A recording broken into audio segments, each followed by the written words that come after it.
तो जब इस प्रकार का प्रश्न मिले आपको अपरिमेय संख्या सिद्ध करना हो इसे, तो हम क्या करेंगे सॉल्यूशन में,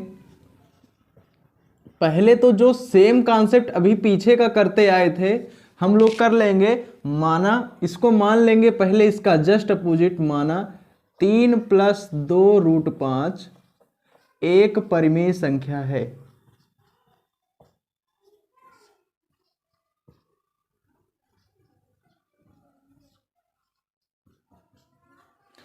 अब क्या करें, जब परिमेय संख्या है यानी ऐसी परिमेय संख्या किसके, जिसको p/q के रूप में लिखा जा सके, तो इस प्रकार से हम लिख लेंगे इसको, इस प्रकार से इसको हम क्या लिख सकते हैं, 3-2√5 बराबर a/b। अब a/b क्या है, यहां पर हम लोग लिखेंगे, जहां इसको इक्वेशन 1 मान लीजिए और नीचे हम लोग लिख लेते हैं जहां a और b सह अभाज्य संख्याएं हैं।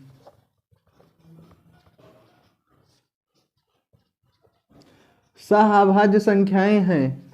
सहअभाज्य संख्याओं का मतलब हमने बताया हुआ था कि जिनका जो कॉमन फैक्टर हो केवल एक हो, यानी दो संख्याएं ऐसी हो जो सिर्फ और सिर्फ एक से ही एक ऐसी ही कॉमन संख्या है कि दोनों कटेंगी, बाकी किसी भी नंबर से दोनों की दोनों संख्याएं नहीं कटेंगी पूर्णतः।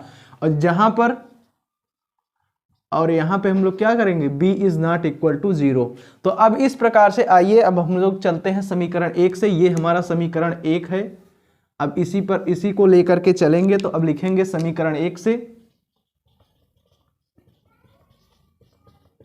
अब देखिए ये हमारा समीकरण 1 क्या था, 3-2√5 बराबर a/b। अब इसको क्या हम 2√5 बराबर a/b -3 लिख सकते हैं। इस 3 को पक्षांतर किया, भाई बॉर्डर इस पार आएगा तो इसका चिन्ह बदल जाएगा। अब इसको √5 इक्वल टू हम लिख सकते हैं, ये 2 गुणा में है तो a/b ये 2 को भी भाग, b को भी, a को भी भाग करेगा और इसको भी 3 को भी भाग करेगा। तो यहां पे देखेंगे √5 इक्वल टू a/2b -3/2। अब इससे क्या स्पष्ट होता है दोस्तों, अब हम लोग लिखेंगे क्या, चूंकि अभी हमने क्या, सहअभाज्य संख्याएं किसके अंतर, पूर्णांक है हमारा, चूंकि सहअभाज्य संख्याएं a और b हैं, यानी कि पूर्णांक है, पूर्णांक में पॉजिटिव नेगेटिव सब सारे के सारे आ जाएंगे। चूंकि a और b क्या है, पूर्णांक हैं, a और b पूर्णांक हैं।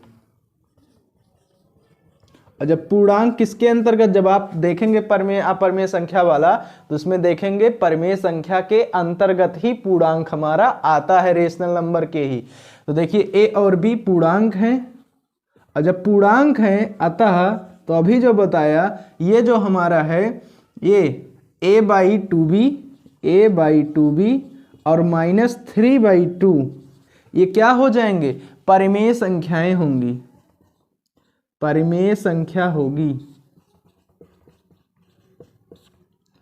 परिमेय संख्या होगी। और जब ये परिमेय संख्या होगी, इसको यहीं पर लिखते हैं क्योंकि आगे भी लाइन हमको बढ़ानी ही पड़ेगी, संख्या होगी।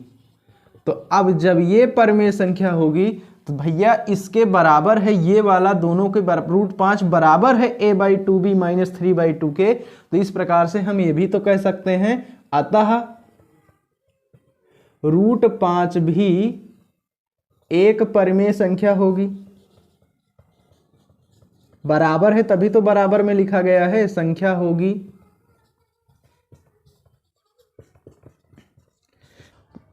अतः √5 भी एक परिमेय संख्या होगी। यहां तक पहुंचे, जब यहां तक आप पहुंच गए हैं तो आपका क्वेश्चन जो है वो सॉल्व हो चुका है। जी हां दोस्तों, क्वेश्चन आपका सॉल्व हो चुका है। बचा है स्टेटमेंट, और स्टेटमेंट भी एकदम 2 लाइन का है, जिससे आपका क्वेश्चन पूरा हो जाएगा। अब देखिए, जब √5 एक परिमेय संख्या है, लेकिन अभी आप पीछे पढ़ के आए हुए हैं अपरिमेय संख्याओं में कि √5 एक अपरिमेय संख्या है। जब √5 एक अपरिमेय संख्या है ऐसा हम जानते हैं, और यहाँ पे तो √5 एक परिमेय संख्या, दोनों में भाई भिन्नता आ गई दोनों विचारों में। तो अब क्या लिखेंगे, बस यही सेम चीज लिखेंगे, परंतु इससे इस तथ्य का, ये जो तथ्य है हमारा, इस तथ्य का विरोधाभास होता है, और कौन से तथ्य का विरोधाभास हो रहा है कि √5 एक अपरिमेय संख्या है।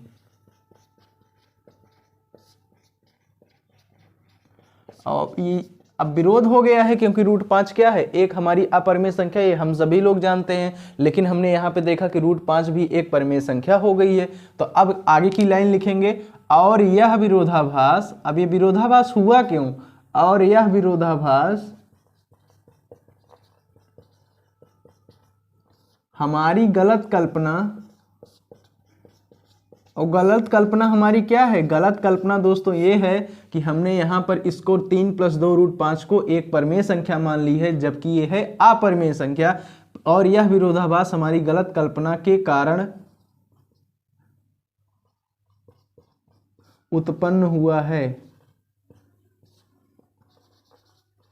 और वो गलत कल्पना हमारी क्या है कि हमने क्या माना था यहाँ पर, 3-2 √5 एक परिमेय संख्या है।